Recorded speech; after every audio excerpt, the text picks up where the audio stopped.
बाकी हॉस्पिटल से मार खाया हुआ व्यक्ति भी अगर ऑल इंडिया मेडिकल चला जाए तो उसका जो इलाज है वो बड़ा अच्छा होता है सर। और ऐसा हमने सुना है आप लोगों ने है?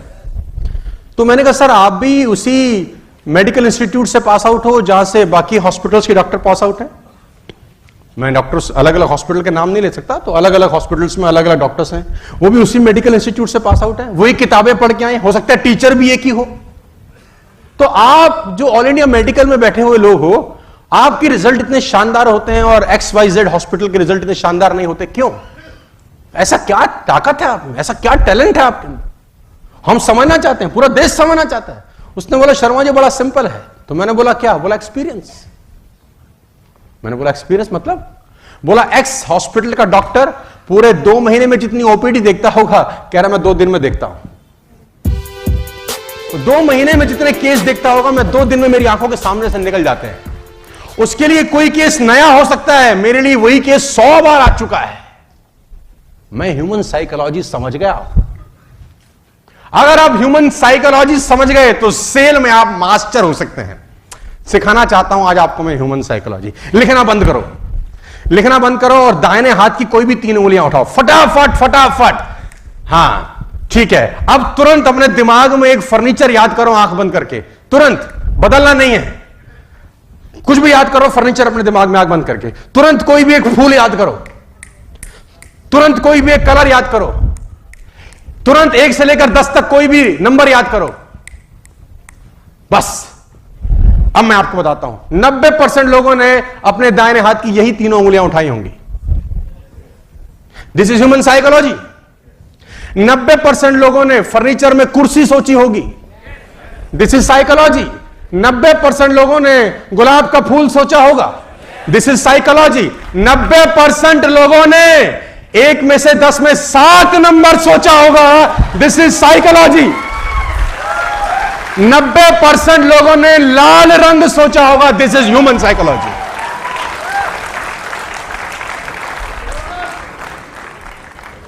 लोग एक जैसे ही होते हैं साथियों, आपको डील करना आना चाहिए बस।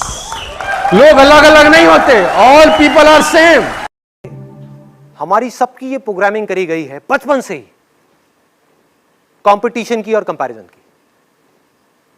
स्कूल में कंपटीशन, घर में कंपटीशन, भाई बहन का आपस में कंपटीशन। वो बहुत अच्छा है पढ़ाई में, तू बिल्कुल बेकार है। वो कितना अच्छा खेलता है, तू क्यों नहीं खेल पाता। वो कितना अच्छा दिखता है, तू इतनी अच्छी क्यों नहीं दिखती। कंपटीशन एंड कंपैरिजन्स, इससे हुआ क्या, हमारे माइंड की प्रोग्रामिंग हो गई। हम चाह करके भी इस दुनिया को बिना किसी कंपटीशन के, बिना अपने आप को किसी और से कंपेयर किए देख ही नहीं सकते। या तो हम किसी को अपने से कंपेयर करेंगे, उसको अपने से ऊपर बिठा देंगे, या उसको अपने से नीचे गिरा देंगे। इस प्रोग्रामिंग को अगर तोड़ना है तो एक सवाल को बीच में लगाना ही होगा, उसके बिना ये प्रोग्रामिंग नहीं टूट सकती।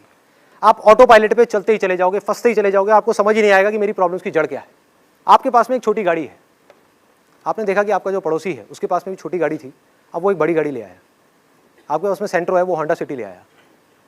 आपका बहुत खास दोस्त है, वो भी इंजीनियर है, आप भी इंजीनियर हो, दोनों एक तरह का काम करते हैं। अब जब भी आप उसकी गाड़ी को देखोगे तो क्या होगा, कंपैरिजन आएगा कि उसके पास में ये है, मेरे पास में ये नहीं है। तो आपके अंदर एक डिजायर उठेगा उस लेवल पे, बल्कि डिजायर नहीं, सबसे पहले एक विश उठेगी कि काश मेरे पास भी एक ऐसी बड़ी गाड़ी हो। अब ये विश धीरे धीरे जैसे जैसे आप उसकी गाड़ी को देखते चले जाओगे, उसके बारे में सोचते चले जाओगे, ये डिजायर बन जाएगी। अब देखो ये डिजायर किस तरीके से फंसाएगा आपको, कि आपने उसके वो गाड़ी देखी और आपके अंदर डिजायर उठा कि मुझे ये गाड़ी चाहिए, बड़ी गाड़ी चाहिए, और आपका दिमाग चलना शुरू हो गया, माइंड में इमेजिनेशंस आनी शुरू हो गई कि मुझे चाहिए चाहिए चाहिए चाहिए चाहिए। आपने रास्ते निकालने शुरू कर दिए। इन डिजायर्स के अकॉर्डिंग माइंड ऑटोमेटिकली रास्ता निकालता है कि अब ये कैसे मिल सकती है, जल्दी से जल्दी ये कैसे मिल सकती है। उस वक्त हमको और कुछ दिखाई नहीं दे रहा होता, कुछ और चीजें समझ नहीं आ रही होती। और हुआ क्या कि आप गए और कुछ महीने बाद जा करके एक गाड़ी खरीद करके ले आए, फाइनेंस करा ली। आपकी इतनी कैपेसिटी नहीं है उस गाड़ी को अफोर्ड करने की, लेकिन डिजायर बहुत स्ट्रांग था, तो उसने वो करवा दिया काम आपसे। अब जैसे ही आपने फाइनेंस कराई, आपकी जो सेविंग्स थी वो भी उसमें लग गई, प्लस मंथली इंस्टॉलमेंट्स बन गई। आपकी सैलरी का एक बहुत बड़ा हिस्सा 20% या 30% उस इंस्टॉलमेंट में जाने लग गया। सोचो, अगर आपके बॉस को इसके बारे में पता लग गया तो वो क्या कर सकता है? गाड़ी से आपको इतनी अटैचमेंट हो गई, उस पर किसी ने स्क्रैच मारा तो लड़ाई झगड़ा, कुछ भी हुआ तो प्रॉब्लम। हम चिपकते ही चले जा रहे हैं उस गाड़ी से। EMI कहां से दूंगा, मेरे घर के खर्चे कहां से निकलेंगे, ये कैसे होगा, वो कैसे होगा, फंसते चले गए। आपके अपने डिजायर ने बॉस के थ्रू आपको फंसा दिया, और उसके बाद में जैसे जैसे आप आगे बढ़ते चले जाओगे, वहां पर जितना आपका टॉर्चर होगा, वो टॉर्चर आकर के आप कहां निकालोगे? अपने घर पे, अपनी फैमिली पर गुस्सा करोगे। तुम्हें पता नहीं है मेरे पे कितना प्रेशर है, मेरे पे कितना स्ट्रेस है। इस स्ट्रेस को क्रिएट किसने किया? जहां आपके डिजायर्स की वजह से आपने अपनी चादर से ज्यादा पैर फैलाए, प्रॉब्लम शुरू। अब सोचो इसमें करना क्या है, इस सिचुएशन से कैसे निकल सकते हैं? कि जिस वक्त हमारे अंदर ये डिजायर उठे कि मुझे भी ये बड़ी गाड़ी चाहिए या कुछ भी चाहिए, तो अपने आप से रुक करके पूछना है, क्या सच में मुझे चाहिए, या सिर्फ कंपैरिजन की वजह से, कंपटीशन की वजह से मैं अननेसेसरी अपने ऊपर एक प्रेशर क्रिएट कर रहा हूं? Do I really need it? जहां आपने सवाल पूछा, आप इस पूरी की पूरी प्रॉब्लम से 1 सेकंड में बाहर आ गए।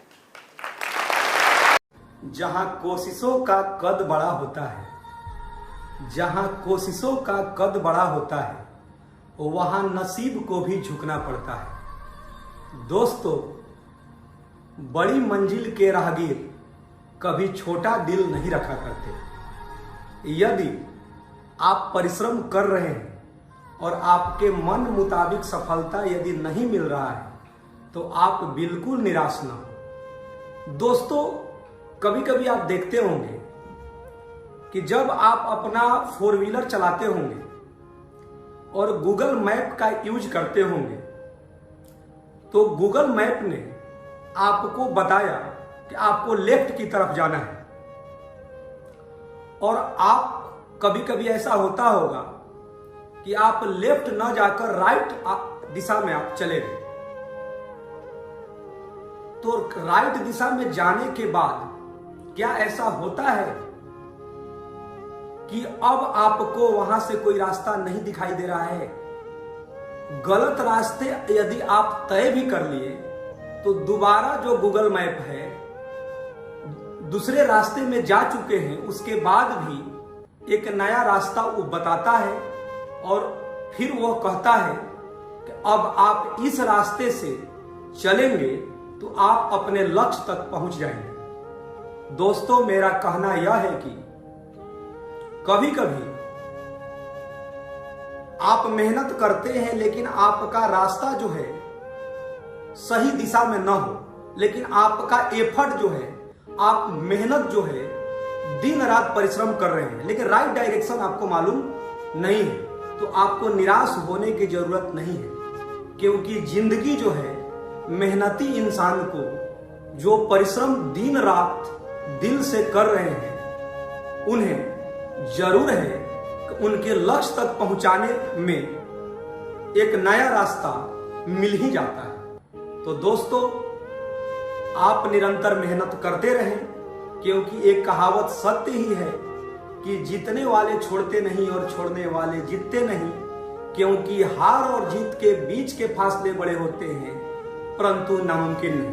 प्रिय दोस्तों, जैसा आप लोगों ने जाना होगा कि लक्ष्य की प्राप्ति के लिए केवल कड़ी मेहनत ही जरूरी नहीं है। कड़ी मेहनत एक तरीका हो सकता है लक्ष्य पाने के लिए, और मेहनत करना जरूरी है भी, लेकिन जीवन में निराश नहीं होना है। क्योंकि जब गूगल मैप गलत रास्ते तय करने के बाद भी फिर दोबारा सही रास्ते बता देता है, तो कहीं ना कहीं आपको अपने आप पर विश्वास होना चाहिए, और यह विश्वास ही आपको आपके लक्ष्य तक जरूर पहुंचाएगा। आपको यदि अपना लक्ष्य चाहिए, तो होता क्या है कि हमको ये पाना है, हमको शोहरत चाहिए, हमको पैसा चाहिए, हमको इज्जत चाहिए, या किसी सफल इंसान को जो मान सम्मान प्रतिष्ठा मिल रहा है वो सब चाहिए। ऐसा बच्चे चाहते हैं, प्रत्येक स्टूडेंट चाहते हैं। लेकिन उस लक्ष्य तक पहुंचने के लिए ये आपको जानना जरूरी है कि रास्ते यदि टेढ़े मेढ़े भी हो, तो आपको चलते रहना है, चलते रहना है, चलते रहना है, क्योंकि टेढ़े मेढ़े रास्ते कभी ना कभी आपको सुखद रास्ते की तरफ जरूर ले जाएंगे, यदि आप उस टेढ़े मेढ़े रास्तों से पीछे लौट कर नहीं आएंगे तो आप लगातार आगे बढ़ते रहेंगे।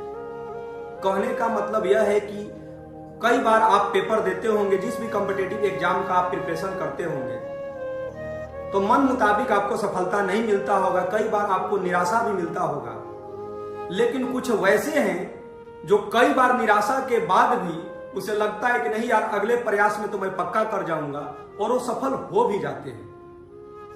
दोस्तों, अपने लक्ष्य को लिखिए। लक्ष्य को केवल माइंड में सोचना जरूरी नहीं है, लक्ष्य को लिखना जरूरी है। आप यदि किसी कमरे में पढ़ते हैं, वहां आप सोते हैं, तो आपको आपका लक्ष्य दिखाई देना चाहिए। आप फ्रिज के पास जा रहे हैं पानी लेने के लिए, या मतलब आप जहां भी निकले तो आपके पास जो आपके कमरे में अगल बगल आपके लक्ष्य दिखाई देने चाहिए। आपको वो बार बार आपको याद दिलाता रहे कि आपने खुद से एक वादा किया है, लिखित रूप। लिखित रूप का मतलब आपने एक तरह का अपने आप से एक एग्रीमेंट किया है कि हमको इतने ईयर के बाद मेरा ये गोल है। तो आपको लगेगा कि यार मैंने तो लिख तो दिया था, लेकिन लगता है कुछ मेहनत में कमी है। वो बार बार आपको याद दिलाएंगे, और वो याद जो है आपको मेहनत करने पर विवश कर देगा। तो प्रिय स्टूडेंट्स, हमेशा अपने आप पर विश्वास रखें और कभी भी अपने को छोटा न समझें। छोटा शब्द से एक बात याद आया कि जब हम लोग बहुत छोटे, बचपन की बातें मैं बता रहा हूं, ये सभी के लिए है, कि जब दो छोटे छोटे दोस्त एक दूसरे से झगड़ते थे, तो आप देखते होंगे कि फिर अगले दिन वो साथ एक दूसरे के साथ खेलते थे। मतलब आप समझिए, बहुत मतलब आप बहुत बचपन की मैं बात बोल रहा हूं कि छोटे बच्चे एक दूसरे से झगड़ते हैं तो फिर अगले दिन साथ खेलने लगते हैं।